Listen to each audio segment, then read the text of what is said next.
Okay, so starting in standing, seems to be a common theme this week. Starting in standing, I'm going to step forward to lunge. So I'm standing at the back end of your mat, if you like. Right foot steps forward. Just find a decent lunge position. So check in with your balance, etc. I'm going to drop the back knee down to the floor and lift up the arms. So raise the arms as you lunge down, and then step back, step forward on the other side. Bloody cat. Lunge and raise the arms. So you're just taking a little backwards bend. It's a little bit of a stretch and stepping back. Same again on the other side.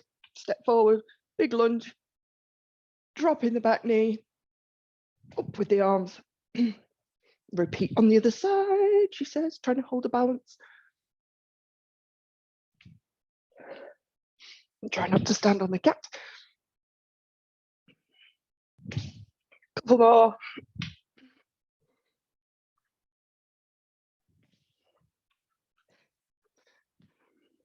Making this your last one. When you get out there, stay there, and then bring the hands either side of the foot.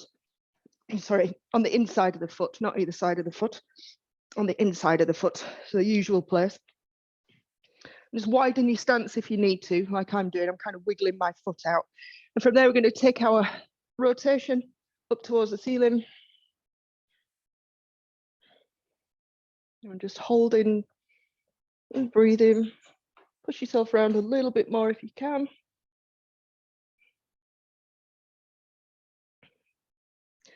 And then release, step back to plank, and then step forward with the other foot. So left foot stepping forward, big step, big rotation up to the ceiling.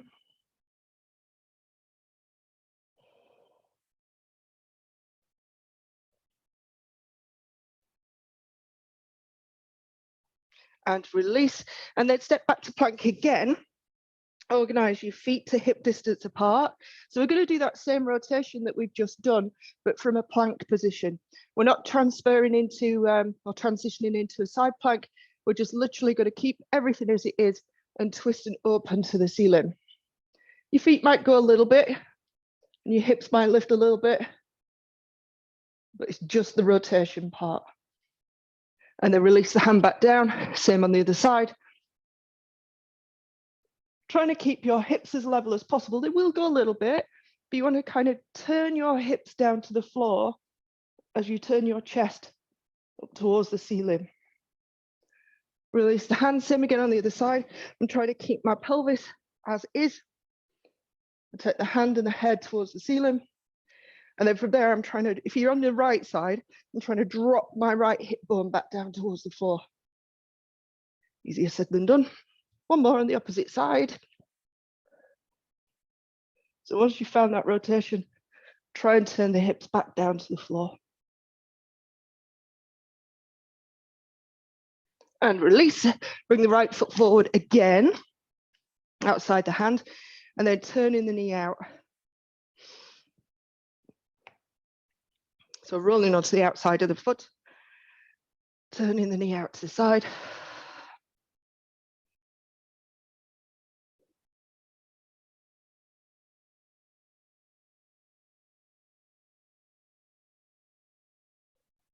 And take it back to plank. Same again on the other side. Land the foot and then turning the knee out to the side.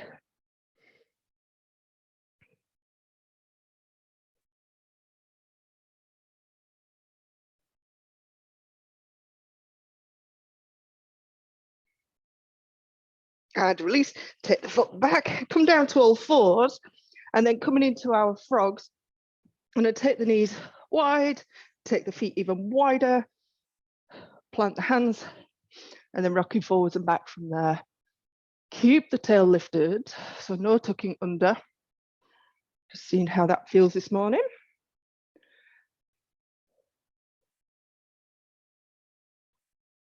And then where the hands are, we're going to put the elbows.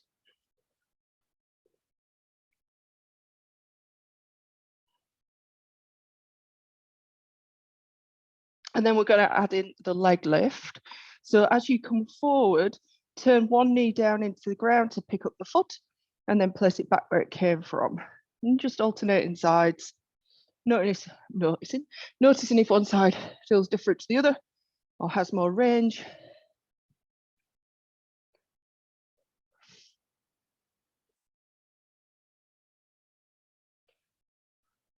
And Andrea's nearly going there anyway, which is actually where we're going to go next. You might need to give yourself a little bit more room. You'll see what I mean in a minute.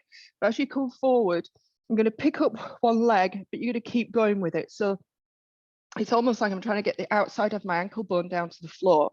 So if it's the right leg, I'm going to drop my right hip into the floor to keep bringing the foot over. And you see, I'm kind of, it pushes my body away. So I'm looking in the opposite direction.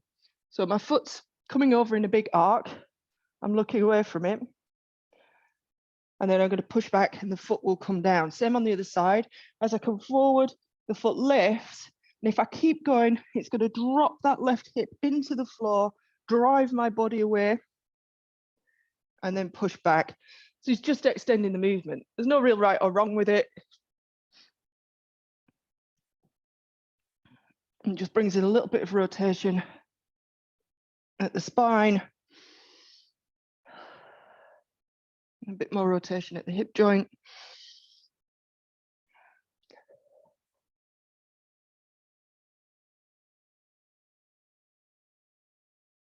And the way you'll struggle is if your hands are too close, you won't be able to get down. So you might need to give yourself, like I say, a bit more space and stick the hands a little bit further away.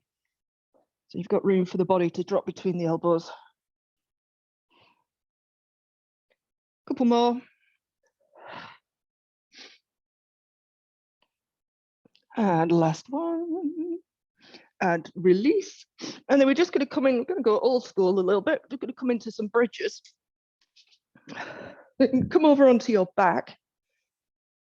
So just, oh my word, you know, when you lay down and you notice a spider on the ceiling that you've not seen, it's big enough to frighten me down the road. So if I disappear out the door and start running down the road, it's because it's moved.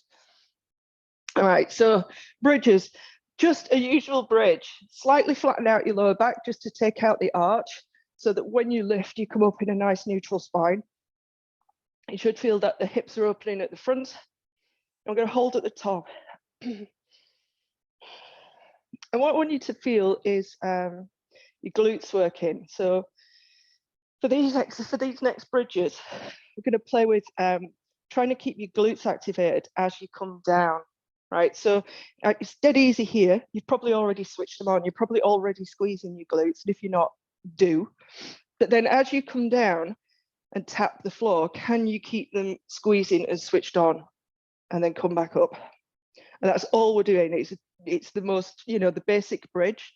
But the challenge is keeping the glutes squeezing the entire time. So as you come down, they're going to want to switch off. And what I always find interesting when I'm kind of doing these bridges is my left one, I can keep my right one engaged, but my left one kind of goes flicker, flicker, flicker on the way down and kind of struggles to keep squeezing. So you might have one lazy glute. I have two. If you're doing this with the glutes engaged both up and down, you should start to feel the burn fairly quickly. Make sure you're squeezing. As opposed to where we kind of just do normal bridges, you might squeeze on the way up or engage on the way up, but then usually we switch off on the way down.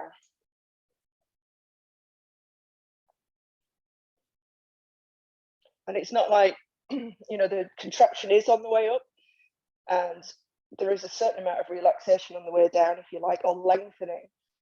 But what they shouldn't do is just switch off. They should still be working on the way down. Couple more.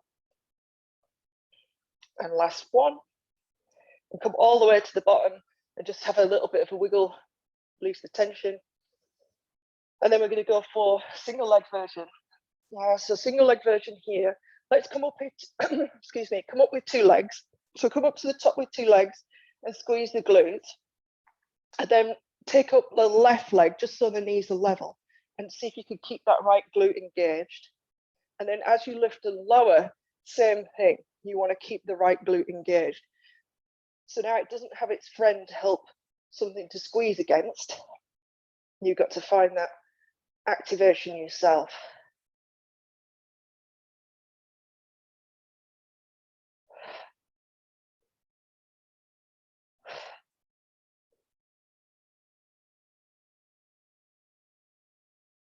Last couple.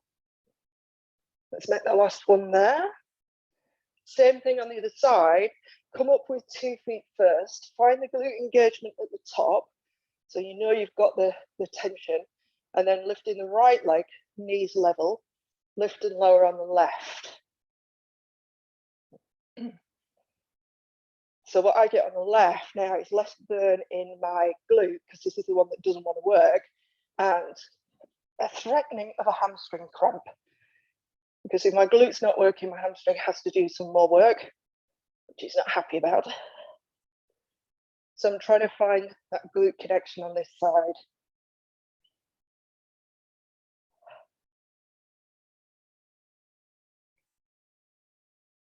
Let's go 3. Last 2. And last one. And release down. Bend the knees into the chest, give them a hug. You can have a rock round on your lower back if you need to.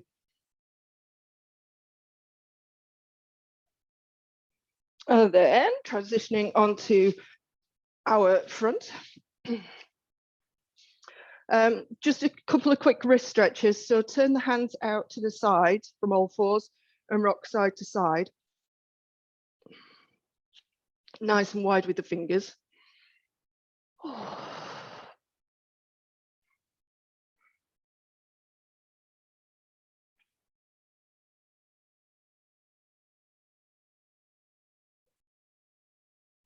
And then turning the fingers back. But what I'm going to get you to do is sit your bottom back on your heels. Put the fingertips underneath the front of your knees. They're just touching. They don't have to be trapped. But then your body weight is shifting forwards and back. So you've got control, but you're using your body weight to shift forward and back.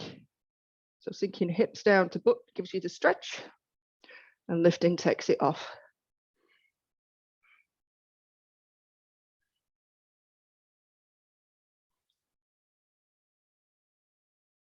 And release, and then one last version. So you're turning the other way up. So I'm putting the very tips of my fingers just underneath my knees. And what I'm not doing is putting the backs of my hands down using my arms, which you'll see what happens is my shoulders crunch up to my ears and my elbows bend out to the side. So I'm going to use my body again. So as my body comes forward, I'm going to lay the backs of my fingers down and then the backs of my hands. And the more forward your body is in this position, the less stretch you're going to feel. So as you go back, you want to keep the back of your hand down as long as possible, and you'll get more, well, you feel the stretch straight away. And then when you can't keep it down, the body going back is going to peel the hand away from the mat. Hope that makes sense. Yeah, it's just a way of controlling it. So backs of the fingers, backs of the hands go down. Hopefully your elbows are still straight, your shoulders are away from your ears, and then you peel backwards. One more time, laying the hands down. And they're very gently coming back, keeping the backs of the wrists down as long as you can until they peel up. And then you could just bring the hands down, just give them a, well, stretch in the opposite direction, I suppose. And here we go. Right, so we were playing with side kicks yesterday. So from Beast, rid of the mat. From Beast, we can go into a side kick. And what we're doing yesterday, the scorpion switch. So Andrea, I'm not sure if you had a chance to watch the video, but I'm going to assume not, just given how busy you are and how life is at the moment. So I'm going to assume you haven't watched it.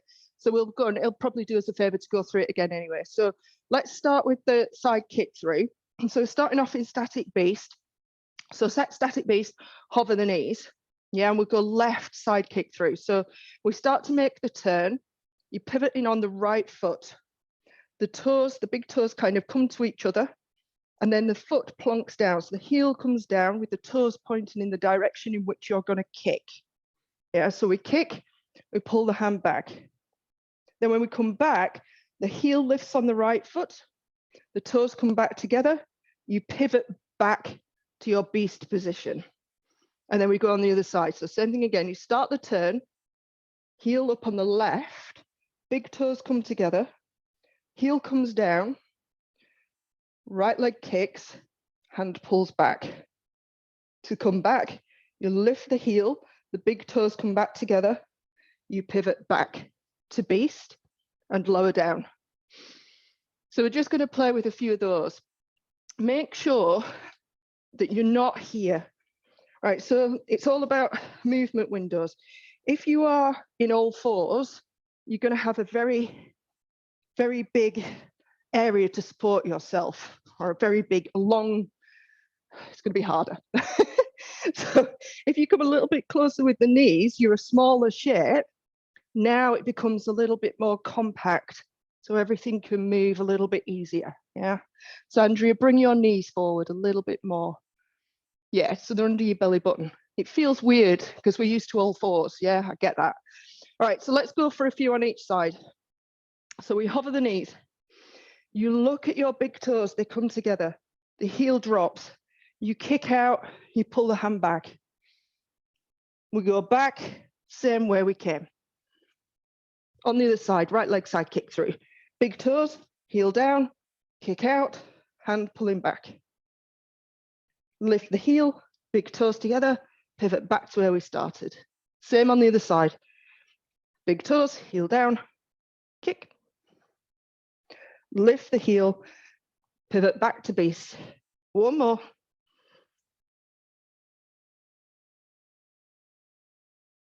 Pivot back to beast and lower the knees. Nicely done.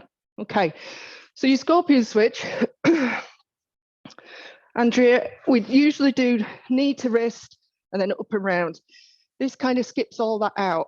So it's literally from beast. If I was doing right leg, leading with the toes, up and around, leading with the toes, sorry, knee to come back down. That's all it is. It's kind of a halfway house. So let's have a play with that. Let's go right leg, scorpion switch.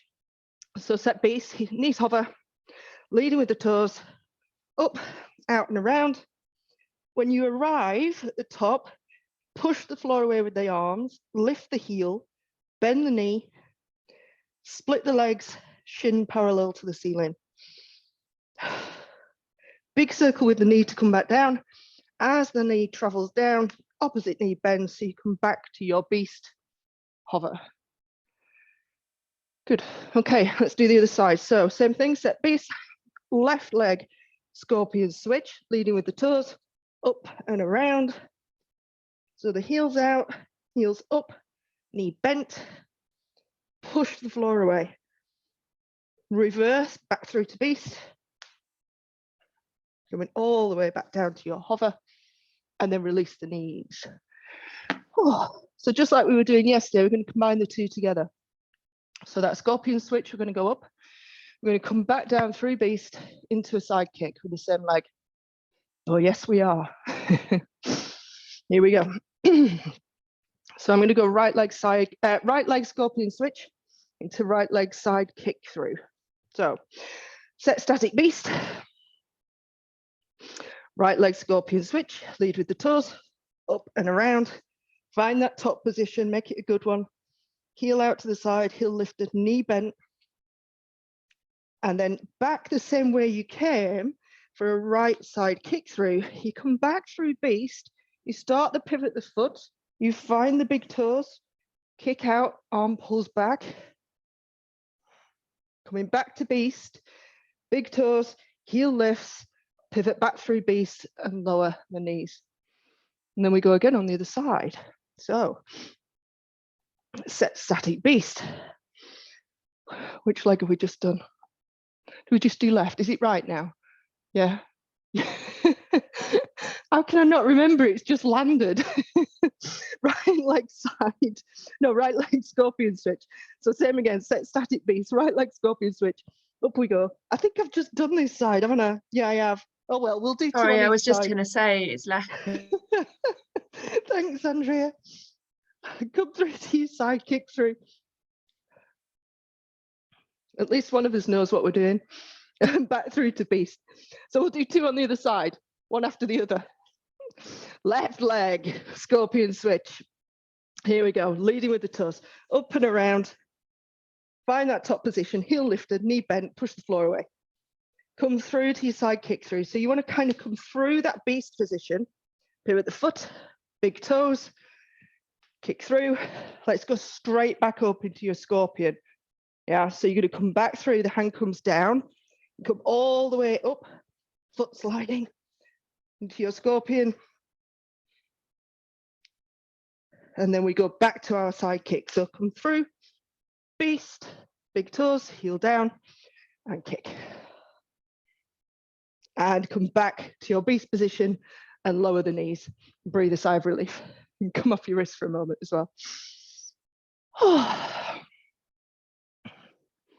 So we can also get to crab from that beast position without under switches, which I think, given how many we've done over the months, we should be okay with that. So let's go side kick through, back to beast, and over into crab reach. Yeah, let's have a play with that. So when you, just the arm position, Andrea, when you pull the arm, it comes back this way. So if I was here, the arm is pulling back. It's like my elbow's high, and it's to give you that sense of rotation. I'm not adding that in for you guys too much yet, but eventually you get to the point where you sink the hips and the shoulders come round. And the arm pulling this way. Right, so set static beast. Let's play with the transition to crab first. So we'll go left side under switch to crab reach. So from static beast, the left leg comes under, you come all the way over, the right hand doesn't land because it's going to go into your crab reach. So it's right in front of your face, feet slightly wider than hip distance, lift the hips up looking at the ceiling. That might be enough. If you want to add the rotation, you reach the arm, frame the head, and look down at your bottom hand, trying to stack your top shoulder on top of your bottom shoulder. We're going back to beast, so lower the hips, left leg under switch to beast, right hand comes down, left leg goes under, and we repeat on the other side. Right leg under switch to left arm crab reach, lift the hips, frame the head looking down, then coming back down to right leg under switch, back to beast, and there, hey presto. So we're going to do both sides, but left leg under switch to crab reach, straight back into a side kick through, and then back to beast. All right, so call it out. Narrow stance, set static beast. So let's go left leg under switch to crab reach. So left leg under switch brings the right hand in front of the face. Lift the hips, twist and frame the head. We go left leg under switch to beast, and then we're going to go right leg side kick through. So pivot, find the big toes, heel comes down, reach the elbow up and high, back through to beast, and then we're going to go right leg under switch to crab reach, left hand in front of the face, up with the hips, rotate looking down at the bottom hand, lower the hips, right leg under switch to beast, left leg side kick through.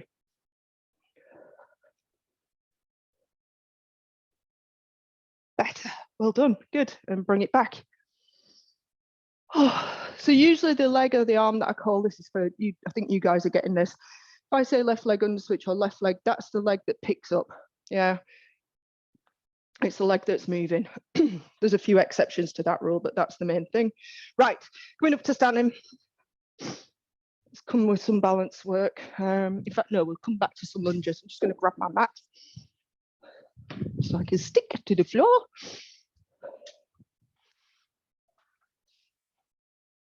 So I feel like we've not done single leg deadlift for forever. So we're going to have a play with those. Let's go right leg. So standing on the right leg, left leg goes back, nice and tall, aiming for the floor, yeah, but without sacrificing your spine. So chest and leg move together. So there'll come a point where you can't get any further without a slight curvature of the spine. We want to be that as minimal as possible. So you could touch the floor. I've got my fingertips touching the floor, which gives me the balance. But then I kind of want you to just take your fingers away from the floor. They're still there just in case I need some balance, but I'm holding on that front leg. And then when you come back up, make sure you hit the flat back position first so that the head and the foot can move at the same time to finish the movement, if that makes sense. So there'll be a point at which the hips stop moving because your hamstring's gone to its full length. And the only way to get to the floor, for most of us, some of us are super bendy, but for most of us, the only way to get to the floor is to bend the spine a little bit. So try the other side. So chest lifted. So to start with, the head and the foot are going to go at the same time. We've got our, what do you call it, a seesaw. The point at which you've nothing left in your hamstring, I'm going to flex through the spine to take the fingertips to the floor, nice and light through the fingertips. Find your balance. And then let go of the floor with the fingertips. So I'm just hovering, balancing here. And then coming back up, I'm lifting my chest first. I want that chest forward position again. So I'm flattening out my back, lifting my chest forward, still holding my balance. And then coming all the way up, head and foot moving at the same time. If you've got this right, it should be really hard work. So same again on the other side. Nice and tall. We want to generate that tension. It's almost a plank-like tension that you need to keep yourself organized as you pivot over the hip. And when you can't go any further, we reach for the floor with the fingertips. Release the floor. You could keep your fingertips just brushing the mat, just to help you with balance if you need it. And then find your flat back position. So I'm lifting my chest before anything else, and then the head and the foot at the same time. So it's teaching you about spine movement as well as hip movement. Yeah, that's the idea behind what I'm doing. So same again on the other side. Plank, piece of steel from head to heel. Not used that one for a while. Over we go. Everything stays in one long line until it can't stay in one long line. And then you use the spine to take you to the floor. Nice and light through the fingertips. So you're holding your balance, but they're there if you need them. And then see if you can find that flat back position. Oh, losing it on this side with the wall. If you need a wall for help. And then slowly coming back up all the way to standing. Not bad.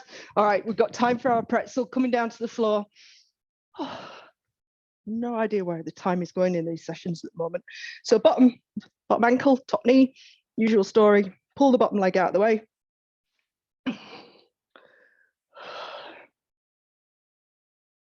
Open the chest to the ceiling.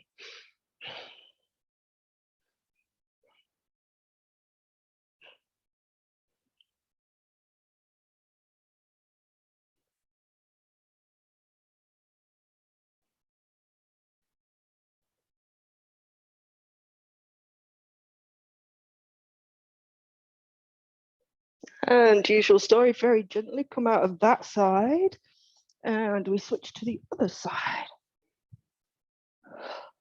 Top knee, bottom ankle, bottom leg pulling back, twisting open to the sky.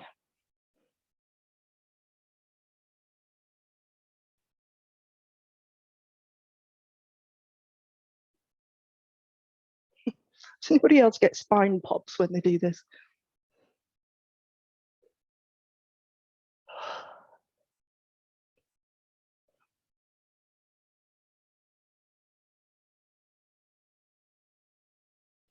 And then again, gently release, no twanging allowed. Oh, and that's another